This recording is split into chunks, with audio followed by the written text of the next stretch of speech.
Being a worshiper goes beyond our songs. It goes beyond our beautiful voices. It goes beyond our ability to play with dexterity. Every time there is a transition, it's because God has decided to settle account. So he is closing an account and he is opening another. Tell your neighbor, tomorrow night, we will settle accounts. We will settle accounts. So I have decided to settle accounts with church boys not getting married. I have decided to settle account with church girls not getting married. I know I like such a prayer point. That's actually what I'm thinking I'll start with tomorrow. Because if I start with prophesying, I'll forget. And there are people who are praying, I'll forget. So I will start with praying for singles. That's the first thing I'll do, Pastor Karen. So make sure ukiona nikaa nimeanza kuprofesa sana unihuisparie. You are permitted to digress. Maggie, we are starting with settling accounts. I have decided, look at it. This is God saying, I have decided to settle accounts with the nation of Amalek for opposing Israel when they came from Egypt. Let me ask you, where was this? Bible scholars. When did Amalek oppose Israel? It's in Exodus chapter 17 at a place called Rephidim. And at Rephidim, God lifted himself and gave himself a name called the Lord our banner. As long as the hands of Moses were on high, they were triumphing. So they discovered the mystery. Aaron and Hur sit on the stones. They helped the prophet of God hold his hands until there was victory. And when God gave them victory, he also made a covenant. Oh, wow. The way mnaniangalia ni kama na preach sikia ya kwetu Kirinyaga. All right. Soma basi tu Johnny, wapeleke hapo. Just for a minute. Just so that sanctified is satisfied. Exodus chapter 17. You know ninyi mnanidigressisha. So this digression is not part of my 15 minutes that were remaining.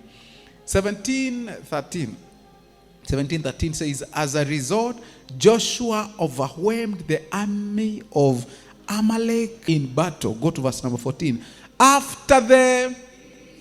What happened? Can you imagine? Now, I want you to see something exciting here. This is why I told you this obedience thing is something I might teach for so many more years. Isn't it exciting, Pastor Karen, that after the victory, God is still giving instructions? Show me your ways. School me in how you work. That's the prayer we made before we began the service. If you are not in, that was the prayer. We'll share with you on email. Now, in that prayer, he was saying, show me your ways. Show me how you work. School me in your ways. That was Psalm 25. I believe it was verse 4 in the New Living Translation and in the Message. That after the breakthrough, the Lord gave instructions. Now, I'm taking time intentionally. Because for so many people in the Church of Jesus, they need an instruction for breakthrough. After victory has come, you instruct yourself. Haba Salika. I'm telling you, someone needs an instruction.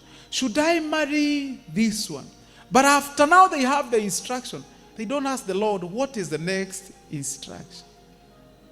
So when we talk of obedience, is a lifetime pattern, is a lifestyle of the believer. So look at it. That you have victory over poverty does not mean you don't need further instructions. There will always be a further instructions for a change of levels. After the victory, the Lord instructed Moses. This is what he said. Write this down on a scroll. As a what? As a permanent reminder, and read it aloud to Joshua. This is what he is saying. I will erase.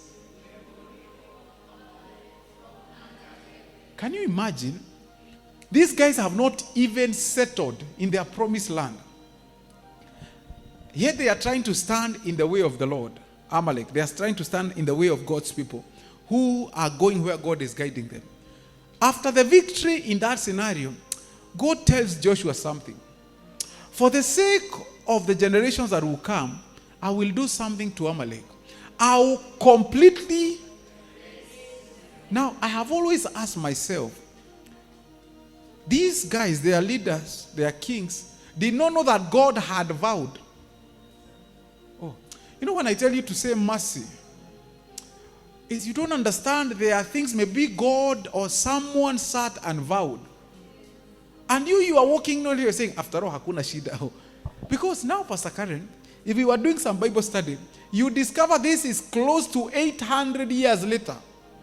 That God says, finally time has come for me to settle score. And you see why I'm going on that way?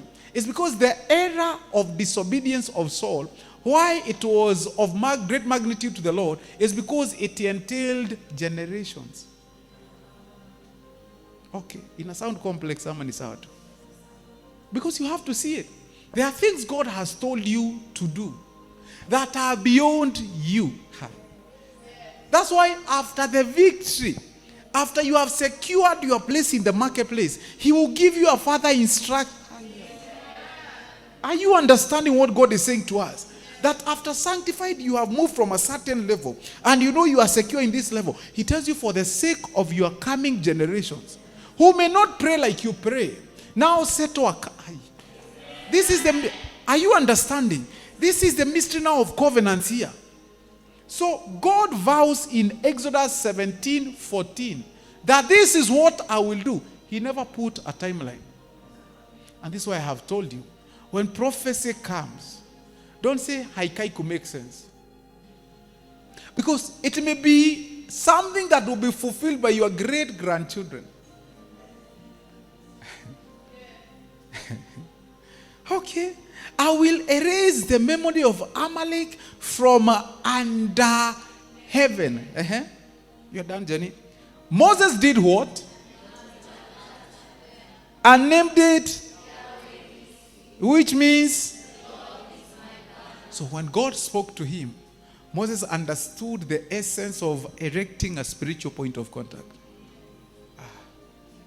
So God gives him a transgenerational instruction. And Moses said, I know I will die. And did you know what God told Moses? Go back to that verse you see. He told Moses, this one you are to write on a scroll. Right? As a permanent reminder or ordinance. Then he says, this one you are writing, the one on the scroll is for the coming generation. But for the servant who is to take over from you, your son Joshua, you are to speak loudly. Fatherhood, sonship. Praise the Lord and Bwana Yesu asifiwe sana. My name is Pastor Josiah. I'm from a ministry called Reconcilers World. God gives strength to the weary. I am, Jesus is speaking. He says, I am the door. Then he says, anyone who enters in through me will be saved. The Lord is my shepherd or shepherd. Then he says, I will always have everything I need. God desires to guide you. He's telling you that this day, don't just trust the Lord, but He's telling you, trust the Lord widely.